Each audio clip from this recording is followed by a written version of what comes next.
தாவேகா பொறுப்புக்கு வந்து கிட்டத்தட்ட 1 மாசம் ஆக போகுது. சட்டம் ஒழுங்கு எப்படி இருக்குன்னு நினைக்கிறீங்க சார்? விஜய்கிட்ட கேட்டாலே சொல்லுவார் எவ்வளோ கேவலமாக இருக்கு. சரி பண்ணுறதுக்கு தான் டைம் கேட்டுங்க. சார் வந்ததுமே எதுவுமே ஜட்ஜ் பண்ண முடியாது அது அப்படின்னு. ஒன்று ஆகும், இன்னொரு 5 வருஷம் ஆகும் டைம் கேட்டு. 5 வருஷம் டைம். ராகுல் காந்தி வந்து நீங்கள் ஜென்ரலாக பார்த்தீங்கன்னா ஒரு அரசியல் காமெடி பீஸாக மாதிரி என்ன சார் அவரை கூப்பிட்டோன்னே வந்திருக்காருல்ல. போன டைம் வந்தார்ல, டிஎம்கேக்கு வந்து சாக்லேட்லாம் வாங்கி மிட்டாயெல்லாம் வாங்கி கொடுத்தாருங்க அண்ணனுக்கு. ஆமா. அப்புறம் அதுக்குள்ளே எப்படி போகிறாருன்னா ஒரு காமெடி பீஸ் தானே. அதிமுகன்னு வந்துருந்துச்சுன்னா சேர்த்துருப்பாங்க. அதே 2-3 போய் 2/3 மெஜாரிட்டிலாம் பாதி பேர் வரான். அவங்க பதவினால விஜய் பதவி பிடிங்கின்னு போயிடுச்சுன்னா என்ன பண்ணுறது? விஜயை கஷ்டப்பட்டு சின்ன பிள்ளைங்களை ஏமாற்றி பதவிக்கு வந்திருக்காப்புல, குழந்தைகளை ஏமாற்றி. உங்க பார்வைக்கு நீங்க பார்த்த வரைக்கும் உண்மையிலே திமுக தோல்விக்கு காரணமா இதுதான்ப்பா அப்படின்னு எதாவது சொல்லுவீங்க சார்? எலெக்ஷன் கமிஷன் தான் கேட்குறாங்க. என்ன ரீசன் தெரியணும். அதுதான் திராவிட கட்சிகள் 2 கட்சிகள் இருக்க வரைக்கும் அதில் பங்கே தர மாட்டாங்க. பங்காட்டம் மாதிரி தான். இப்போ வந்து அவர்களுக்கே பங்கு டேரெக்டாக தர, உண்மையிலே பங்கு ஆட்டோவில் பங்கு தரேன்னு ஒருத்தர் சொல்கிறாங்கன்னா கட்டாயம் ஏறாமல் இருப்பாங்களா? இன்றைய நேர்காணலில் நம்மோடு இணைந்திருக்கிறார் மூத்த பத்திரிகையாளர் திரு உமாபதி அவர்கள். வாருங்கள் பேசுவோம். வணக்கம் சார். வணக்கம்மா. வணக்கம்மா. இப்ப பாத்தீங்க அப்படின்னா திருமாவளவன் ஐயா அவர்கள் வந்துட்டு தாவேகா கூட அமைச்சரவையில பங்கெடுத்திருக்கிறாங்க. இதுக்கு எவ்வளவு விமர்சனங்கள் தேவைதானே? அவர் ஒரு கட்சி வச்சிருக்கிறாரு, அவர் அமைச்சரவையில பங்கெடுக்க போகிறாரு, ஏன் இவருக்கு இவ்வளவு விமர்சனம் வைக்கணும்? இப்போ வந்து என்னன்னா, இது அதிகார பகிர்வுன்றதை அவர் ரொம்ப நாளாக கேட்கக்கூடியது. அதில் நமக்கு வந்து ஒரு விஷயம், சின்ன விஷயத்தில் ஒரு இது என்ன அப்படின்னு பார்த்தீங்கன்னா, அதே இனத்தை சேர்ந்தவர்கள் திராவிட முன்னேற்ற கழகத்தில் பெரும் பதவியில் எல்லாம் இருக்காங்க. ஸோ இப்போ இவங்க அதாவது அண்ணன் திருமாவளவன் கட்சியில் இருக்கிறவங்களுக்கு பதவி கொடுத்தா மட்டும்தான் இவங்க நல்லா இருப்பாங்க. பாமகவில் ஐயா ராமதாஸ் கட்சியில் இருக்கக்கூடிய வன்னியர்களுக்கு பதவி கொடுத்தா மட்டும்தான் அவங்க வளர முடியும். மித்த கட்சியில் வன்னியர்கள் இருந்தால் நாசம்தான் அப்படின்ற மாதிரியான ஒரு இது இருக்கு இல்லையா? அதை நம்ம ஏற்க முடியாது. அதிகாரத்தை கைப்பற்றுவது, அதிகாரத்தை கைப்பற்றி அதன் மூலமாக நம்ம நினைத்தை செய்ப்பது அப்படின்றது தான். அந்த வகையில் அண்ணன் திருமாவளவன் கட்சி நடத்திட்டு இருந்தார். இப்போ வந்து திராவிட கட்சிகள் 2 கட்சிகள் இருக்க வரைக்கும் அதில் பங்கே தரமாட்டாங்க. பங்காட்டம் மாதிரி தான். புரியுதாங்க? பங்கு தருவான் ஆட்டோவில் ஏறி போயிட்டே இருக்க வேண்டியது. ஆனால் கடைசி வரைக்கும் நீங்கள் தான் காசு கொடுக்க வேண்டியது இருக்கும். கடைசியில் 10 ரூபா. வடிவேல் காமெடி மாதிரி. ஏன்னா பங்கு பிரித்து கடைசியில் ஏறவனுக்கு தருவேன்னுங்கிற கதை தான் வந்து திருமாவளவனுக்கு இருந்தது. அந்த அதாக இருந்தாலும் அது வந்து பாமகவாக இருக்கட்டும், ஜாதி பேஸில் உருவான கட்சிகளாக இருந்தாலும். இப்போ வந்து அவர்களுக்கே பங்கு டேரெக்டாக தர, உண்மையிலே பங்கு ஆட்டோவில் பங்கு தரேன்னு ஒருத்தர் சொல்கிறான்னா கட்டாயம் ஏறாமல் இருப்பாங்களா? கண்டிப்பா. அந்த மாதிரி வண்டியில் ஏறிட்டார், அவ்வளோதான் முடிஞ்சு. அது ஒழுங்கா திராவிட கட்சிகளே வந்துட்டு திமுகவே வந்துட்டு ஆட்சியிலும் அதிகாரத்திலும் பங்கு கொடுத்திருந்தா இப்படி ஒரு நிலைமை வந்திருக்காது இல்ல சார்? போயிருக்க மாட்டாங்க. இல்லை, அது எல்லாத்தையும் முன்னாடியே சொல்ல முடியாது. இல்ல சார், திமுக வந்து இத்தனை நாள் சமூக நீதி அப்படின்னு சொன்னீங்க. ஆனா சமூக இது நீதி யதார்த்த வாழ்க்கையில மக்களுக்கு வந்து என்ன அப்படின்னு பார்த்தீங்க அப்படின்னா, யதார்த்த வாழ்க்கையில் சராசரி மனிதர்கள் நினைக்கிறது. பல பெண்கள் நீங்கள் பார்த்தீங்க வீட்டில், சனியை உன்னைய கல்யாணம் பண்ணுறதுக்கு அவன் அப்பயே அவன் வீட்டில் பொண்ணு கேட்டாங்க. அவன் இன்றைக்கி பாரு எவ்வளோ ஆஃபீஸராக இருக்கான், அங்கேருந்து அந்த குடும்பத்தில் நல்லா இருந்திருப்பேன், உன்னைய கட்டி நாசம் போயிட்டேன்னுவாங்க. அது முன்னாடி டிசைட் பண்ண மாட்டாங்க. அந்த மாதிரி தான் இது யதார்த்த வாழ்க்கையில் மனிதர்கள், சராசரி மனிதர்கள் நினைக்கிற மாதிரி தான். நீ நினைக்கிற மாதிரி பெரிய அறிவுஜீவித்தனம்லாம் கிடையாது. அந்த நேரத்தில் இப்படி நடந்துச்சு, இப்படி போச்சு. இன்றைக்கி நாசமாக போனதுக்கப்புறம் பழசை நினச்சி என்ன பண்ணுறது, இல்லை நல்லா இருந்ததுக்கப்புறம் பழசை நினச்சி என்ன பண்ணுறது அப்படின்னு. உண்மையிலே திருமாவளவன் விலை போயிட்டார் அப்படின்னு நினைக்கிறீங்களா சார்? இல்லை, விலை போயிட்டாரு அப்படின்னா எதுவும் விலை கேட்டாங்களா? இது ஏழைகளை விட்டாங்களா? சோஃபா போயிருக்கு, பின்னாடியே தலைவர் போயிருக்காரு அப்படின்ற மாதிரி எல்லாம் விமர்சனங்கள் வந்துச்சு இல்லையா? இல்லை, இப்போ அதாவது என்ன முன்னாள் துணை முதல்வர் உதயநிதி என்ன சொல்லியிருக்காரு, சோஃபா மாடல் ஆட்சி மாதிரி நடந்துகிட்டு இருக்குன்னு சொன்னார் இல்லையா? இல்லை, அது சோஃபா மாடல் ஆட்சி தான், அதில் மாற்றுக்கிறது இல்லை. அதில் எந்த மாற்றுக்கிறதுமே கிடையாது. சோஃபா போனது உண்மைதான். ஆனால் அண்ணன் திருமாவளவன் என்ன சொன்னார்னா, ஏற்கனவே ஆர்டர் கொடுத்தது கோயின்சைட் ஆயிடுச்சு அப்படின்றார். எதிர்பாராத விதமா ஏற்கனவே நாங்கள் ஆர்டர் கொடுத்து வச்சுருந்தோம். இது வந்து அந்த சோஃபா தான் வந்து இறங்குற நேரத்தில் விஜய் வந்துட்டார் அப்படிங்கும்போது அவர் தான் சோஃபா கொண்டு வந்துட்டாரோ அப்படின்னு நினச்சிட்டாங்க. இதை நீங்கள் வந்து அந்த மாதிரி பார்க்கக்கூடாதுன்னு அவர் சொல்லியிருக்காரு. அதை நம்புவோம். நம்ம என்ன நம்பிக்கை தானே, நம்பிக்கை தானே, வாழ்க்கையே நம்பிக்கை தான். கண்டிப்பாக சார். உண்மையிலே பார்த்தீங்க அப்படின்னா இப்போ பார்த்தீங்கன்னா கிட்டத்தட்ட 8 பேர் வந்து பட்டியலின மக்கள் வந்து அமைச்சர்களாக இருக்கிறாங்க. அப்படின்னும் போது நிறைய இஸ்லாமியர்களுக்கும் வந்து பங்கு கொடுத்துருக்குறாங்க.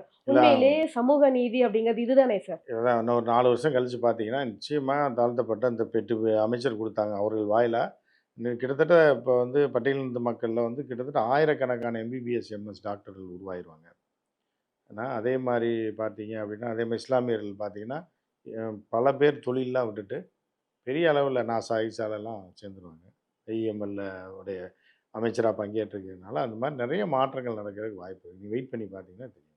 இல்லம்மா சீரியஸா கேக்குறேன் சார். வாய்ப்பு உண்மையிலே அதுதான்மா வந்து திமுக ஆட்சியை பிரதிநிதித்துவம் விடவும் கேட்டீங்கல்லம்மா ஆமா இப்ப குடுத்துருக்காங்கல்ல கொடுத்துட்டாங்கம்மா. சார். ஆமா சார். ரைட்டா, இப்ப அவங்க 5 பேர் என்ன பண்றாங்கன்னு மட்டும் பாருங்கம்மா. ம். நாட்டையே புரட்டி போட்டுறாங்க. போட்டுட்டு இப்ப இந்த அதாவது என்ன அப்படின்னா 100 நீதி இதத்தானே எதிர்பார்த்தாங்க. 100 உச்சநீதிமன்ற நீதிபதிகள்ல 97 பேர் 97% 100 பேருன்னு இல்ல, உதாரணத்துக்கு சொல்றேன்.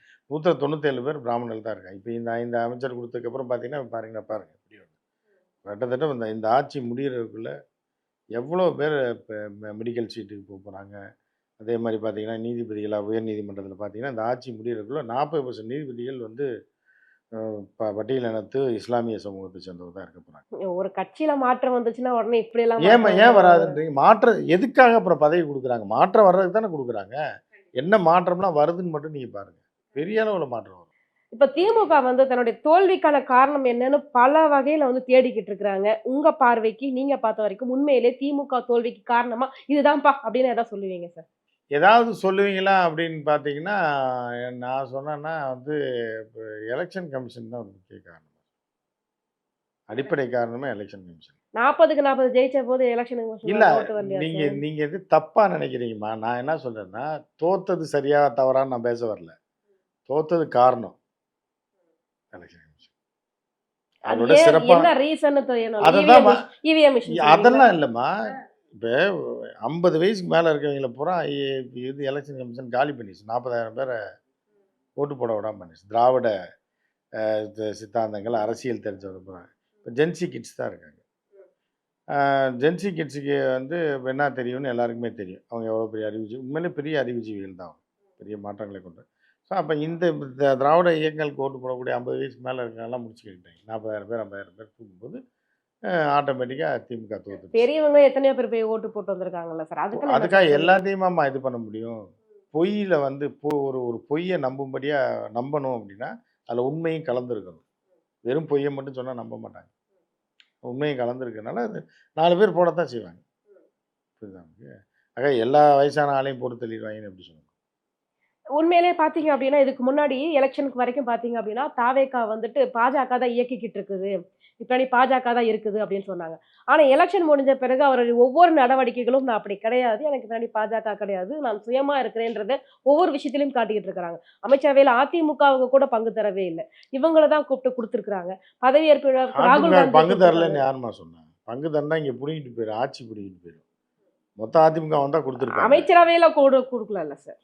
எப்படிம்மா கட்சி பதவி போயிருமேம்மா. அவங்க 1/2 இல்லையே. அவர் எப்படி பதவி தர முடியும்? நீங்க வடிவேல் காமெடி மாதிரி தான் கேள்வி கேட்குறீங்க. அதிமுக அவருக்கு அமைச்சரவையில பங்கு இல்லம்மா, வந்து ஒரு பெண் வந்து வழக்கு கொடுக்க வருவாங்க. ம். என் புருஷனோட சேர்த்து வைங்கன்னு. அடுத்த நான் தான் அதுக்கு முன்னாடின்னு ஒருத்தன் வருவான், பின்னாடின்னு ஒருத்தர். ஒரு ஹஸ்பண்டு பிரிஞ்சுட்டான்னா போலீஸில் சேர்த்து வைப்பாங்க. 5 பேர் வந்தால் யாரோட சேர்த்து வைக்க முடியும்? அது சட்டத்துக்கு புறம்பாயிராதா? இந்த மாதிரி தான் அதிமுக. நீங்கள் அதிமுகன்னு வந்துருந்துச்சுன்னா சேர்த்துருப்பாங்க. அதே 2, 3 போய் 2/3 மெஜாரிட்டிலாம் பாதி பேர் வரான். அவங்க பதவினால விஜய் பதவி பிடிங்கின்னு போயிடுச்சுன்னா என்ன பண்ணுறது? விஜயை கஷ்டப்பட்டு சின்ன பிள்ளைங்களை ஏமாற்றி பதவிக்கு வந்திருக்காப்புல, குழந்தைகளை ஏமாற்றி. இந்த நேரத்தில் வந்து இவங்க வந்து கெடுத்து விட்டு போயிட்டாங்கன்னா இருக்கிறது போயிரும்ல. அப்படின்னு பார்த்தீங்க அப்டின்னா, இன்னைக்கு பாஜக என் பின்னாடி இல்ல அப்டின்றத ஆணித்தனமா சொல்லியிருக்கிறாருல்ல. பதவியேற்பு விழா கூட ராகுல் காந்திய தான் கூப்பிட்டுருக்காரு. அப்டின்னும்போது மதச்சார்பற்ற அரசுன்றத திரும்ப நிரூபிச்சிருக்காருல்ல. ராகுல் காந்தி வந்து நீங்கள் ஜென்ரலாக பார்த்தீங்கன்னா ஒரு அரசியல் காமெடி பீஸாக மாறிட்டாங்க. என்ன சார் அவர போய் ஆமாம், அதுதான் அவரை கூப்பிட்டுருக்காங்க. ம். கூப்பிட்டோன்னே வந்திருக்காருல்ல. போன டைம் வந்தார்ல, டிஎம்கேக்கு வந்து சாக்லேட்லாம் வாங்கி மிட்டாயெல்லாம் வாங்கி கொடுத்தாருங்க அண்ணனுக்கு. அப்புறம் அதுக்குள்ளே எப்படி போகிறாருன்னா ஒரு காமெடி பீஸ் தானே. மாறி மாறி யாருக்கு வேணாலும் எது வேணாலும் வாங்கி கொடுப்பாரு அப்படின்ற மாதிரியான ஒரு சூழ்நிலை இருக்குது. இந்த டைம் இவர் ஜெயிச்சிருக்காரு, கூப்பிட்டுருக்காரு, வந்திருக்காரு. ம். அதான் அந்த மாதிரி தான் வந்துட்டு போயிருக்கு. அதனால மதசார்பற்றன்னுலாம் சொல்ல முடியாது. இப்பவுமே பாஜக தான் இருக்குன்னு சொல்றீங்களா? தாவேக்கா பின்னாடி. இல்லை, அதாவது கான்ட்ராக்ட் தான்மா. புரியுதா உங்களுக்கு? கான்ட்ராக்ட்டா? அதாவதுமா நீங்கள் வந்து என்னன்னா, நீங்கள் புரியாமல் ஒரு கேள்வி கேட்குறீங்க. அதை நான் உங்களுக்கு விளக்க வேண்டியது என்னோட கடமை. இப்போ போன வருஷம் எக்ஸிபிஷனுக்கு போயிருப்பீங்க. அப்பளம் வாங்கி சாப்பிட்ருப்பீங்க. இந்த வருஷம் எக்ஸிபிஷன் போகிறீங்க. அப்பளம் வாங்கி சாப்பிடுவீங்க. ஆனால் அந்த போன வருஷம் கான்ட்ராக்ட் எடுத்த அப்பளக்காரன் வேறு, இந்த டைம் கான்ட்ராக்ட் எடுத்த அப்பளக்காரன் வேறு. ஆனால் அப்பளம் அங்கே தான் இருக்குது. புரியுதா அப்படின்னு? எலெக்ஷனுக்கு முன்னாடி வரைக்கும் இந்த அப்பள கடையை கான்ட்ராக்டாக வாங்கி வச்சுருந்தாங்க. இவங்க ஜெயிச்சதுக்கப்புறம் அடுத்து வேற ஒருத்தன் கான்ட்ராக்ட் எடுத்தான். புரியுதா?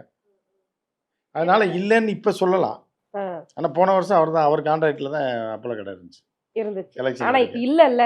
இப்ப இப்ப இல்ல, இதுக்கு இப்ப வேற இல்ல. ஒருத்தர் வேற எடுத்திருக்காருமா. ஒருத்தர் கொஞ்ச கான்டாக்ட் நாளைக்கு எடுத்துருக்காரு. விட்டுருப்பாங்க. அடுத்த எக்ஸிபிஷனுக்கு மாத்திருவாங்க டக்குன்னு. ம்ஹ்ம். அவன அடிச்சு துரத்தி விட்டுருவாங்க. ம்ஹ்ம். தொரத்திட்டு அவங்க உள்ள வந்துருவாங்க. ஏன்னா இல்லன்னா இவரே அவங்களுக்கு தான் கான்ட்ராக்ட் குடுப்பாரு. திருமாவளவன் ஒரு இடத்துக்கு போறாரு அப்படின்னா, கண்டிப்பா அவர் கொள்கை பிடிப்புல ரொம்ப தீவிரமாக அவர் இருக்கக்கூடியவராக இருப்பாருமா. அவர் இப்ப இருப்பாரு. ஷேர் ஆட்டோல நீங்க போறீங்க. ஆமா. நீங்க திராவிட கொள்கையில ஊறி போனல, இல்ல விஜய் ரசிகையா இருக்கீங்க போறீங்க. இன்னொரு பொண்ணு வருது, வேலைய விட்டு வந்து ஏறுது. அது வந்து திமுக வட்டச் செயலாளரோட மக. உடனே நீங்க வண்டிய விட்டு இறங்கிருவீங்களா? ஒண்ணா தானே டிராவல் பண்ணுவீங்க. இந்த பக்கம் அதிமுககாரன் பொண்ணு ஒண்ணு உட்காந்துருக்கும். அந்த பக்கம் வந்து ஒரு இப்ப தெலுங்கு பையன் உட்காந்துருப்பான். எல்லாம் தானே போய் ஆகணும். அவன் ஏறிட்டான்றக்காக நீங்க வண்டிய விட்டு இறங்கிருவீங்களா? அந்த மாரி தான். அதில இருக்கலாம். அவங்க அந்த இதா இருக்கலாம். இவரு அதில அந்த வண்டியில டிராவல் பண்றாரு. ஷேர் ஆட்டோல டிராவல் பண்றாரு. வண்டியில ஏறிட்டாரு அவ்வளதான். ஆ தாவேகா பொறுப்புக்கு வந்து கிட்டத்தட்ட 1 மாசம் ஆக போகுது. சட்டம் ஒழுங்கு எப்படி இருக்குன்னு நினைக்கிறீங்க சார்? விஜய்ட்ட கேட்டாலே சொல்லுவாரேம்மா எவ்வளோ கேவலமா இருக்குன்னு. சரி பண்றதுக்கு தான் டைம் கேட்டுருக்காங்கல்ல. சார் வந்ததுமே எதுவுமே ஜட்ஜ் பண்ண முடியாது அது அப்படின்னு சொல்றாங்க. இன்னும் ஆகும். இன்னொரு 5 வருஷம் ஆகும் டைம் கேட்போம். ம். 5 வருஷம் டைம். ஆமாம்மா. ஆ. உடனே கேட்டீங்கன்னா எப்படிம்மா அவர் செய்வாரு? அவர் எல்லாம் ஸ்டடி பண்ணணும், போணும், வரணும். இப்ப அதானே சொல்லியிருக்காரு. அப்புறம் 5 வருஷம் அடுத்த எலெக்ஷன் வரும்போது ஒரு ஆட்சியில வந்து எல்லாத்தையும் மாத்திட முடியாது.